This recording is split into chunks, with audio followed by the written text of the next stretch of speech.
Salam sejahtera Malaysia, terima kasih kerana menonton video-video dalam channel ini. Sebelum kita mula, jangan lupa untuk tekan tombol subscribe, share, like, dan komen. Let's go! Salam sejahtera, salam perpaduan, selamat pagi kepada semua pendengar berita panas. Pagi ini dipetik dari Malaysia Kini bertajuk Ismail Sabri dijangka tak rebut jawatan Presiden UMNO, berita penuh. Keputusan Pilihan Raya Umum ke-15 PRU15 baru-baru ini mengubah percaturan dalam UMNO apabila beberapa nama dikatakan bakal mencabar Ahmad Zahid Hamidi bagi jawatan Presiden UMNO pada pemilihan nanti, dikatakan membatalkan hasrat tersebut. Pada mulanya, bekas Perdana Menteri Ismail Sabri Yaakob, bekas Menteri Pertahanan Hishammuddin Hussein dan bekas Menteri Kesehatan Khairi Jamaluddin disebut-sebut akan mencabar Zahid bagi jawatan nombor 1 UMNO. Menurut sumber yang rapat dengan Ismail Sabri yang juga anggota Parlimen Beira, naib Presiden UMNO itu dijangka melupakan hasrat untuk mencabar Zahid berdasarkan perkembangan terkini. Senario politik telah berubah. Ismail, saya kira hampir pasti tidak akan meneruskan hasrat untuk bertanding jawatan itu. Apatah lagi beliau kini bukan lagi Perdana Menteri. Selepas prestasi teruk PRU15, pemimpin UMNO ingin memberi lebih fokus kepada usaha menyatukan UMNO. Apatah lagi Zahid kini merupakan timbalan Perdana Menteri dan UMNO BN berada dalam kedudukan yang baik dalam kerajaan meskipun bersama Pakatan Harapan PH. Malah beberapa pemimpin UMNO bahagian yang sebelum ini tidak bersama Zahid kini telah kembali bersama beliau dan tiada lagi desakan supaya berundur, katanya kepada Malaysia Kini. Sebelum ini, beberapa pemimpin UMNO termasuk Ketua UMNO Batu, Yahya Mat Ghani, Ketua UMNO Pasir Salak, Tajuddin Abdul Rahman dan bekas Ketua UMNO Ketere, Anwar Musa mendesak supaya Zahid berundur. Desakan itu dibuat selepas BN yang dipimpin Zahid hanya berjaya memenangi 30 kerusi dalam PRU15 lalu, terburuk dalam sejarah parti itu. Semalam Malaysia Kini melaporkan Zahid memberi bayangan pemilihan UMNO mungkin akan dipercepat iaitu lebih awal daripada Mei tahun depan. UMNO perlu melakukan pemilihan paling lewat Mei 2023 bagi memenuhi syarat tempoh 6 bulan selepas PRU15. Zahid berkata dia menyerahkan kepada perwakilan untuk menentukan bila masa yang sesuai bagi pemilihan parti diadakan. KJ mungkin buat kejutan.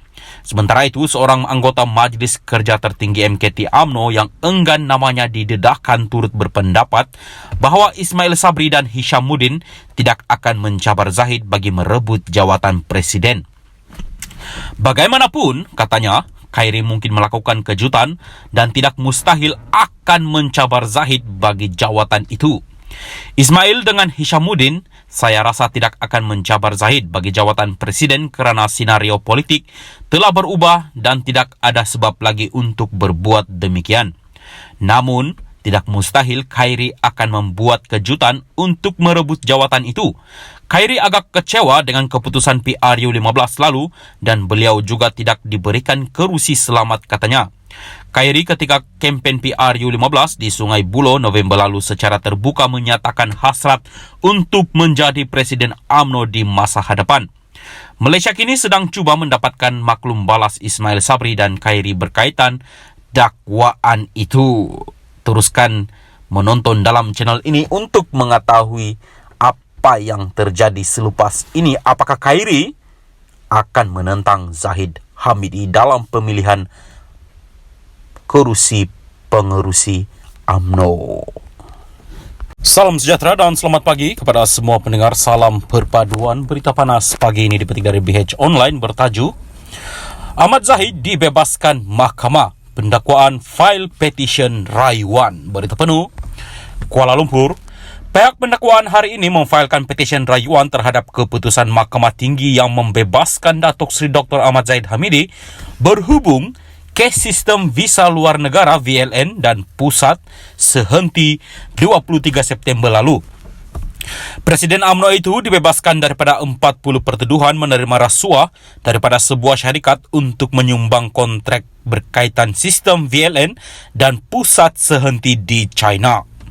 Laporan FMT memetik sumber berkata, petisyen itu menyenaraikan 15 alasan mengapa Mahkamah Rayuan perlu membatalkan pembebasan Ahmad Zahid itu dan mengarahkan untuk membela diri atas pertuduhan berkenaan. Ahmad Zahid dilantik sebagai Timbalan Perdana Menteri untuk kali kedua selepas Perdana Menteri Datuk Seri Anwar Ibrahim dipilih menerajui Kerajaan Perpaduan susulan pilihan raya umum ke-15. Ahli Parlimen Bagan Datuk itu juga dilantik sebagai Menteri Kemajuan Desa dan Wilayah. Sumber berkata, rayuan itu difailkan di Mahkamah Rayuan selepas pihak pendakwaan menerima rekod rayuan daripada pendaftar Mahkamah Tinggi Shah Alam minggu lalu. Sebelum ini, Mahkamah Rayuan menetapkan tarikh pengurusan kes pada 10 Januari depan, sementara menunggu rekod berkenaan disiapkan. Pada 23 September lalu, Mahkamah Tinggi melepas dan membebaskan Ahmad Zahid daripada 40 pertuduhan menerima suapan daripada syarikat Ultra Kirana Sendirian Berhad UKSB berhubung kontrak pengendali perkhidmatan One Stop Center OSC di China dan sistem VLN.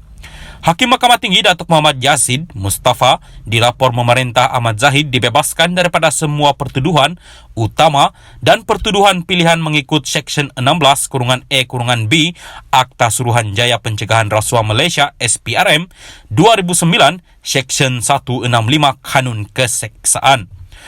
Muhammad Yazid dipetik berkata, selepas mempertimbangkan semua bukti dan keterangan secara keseluruhan, Mahkamah mendapati pihak pendakwaan gagal membuktikan kes prima facie terhadap Ahmad Zahid.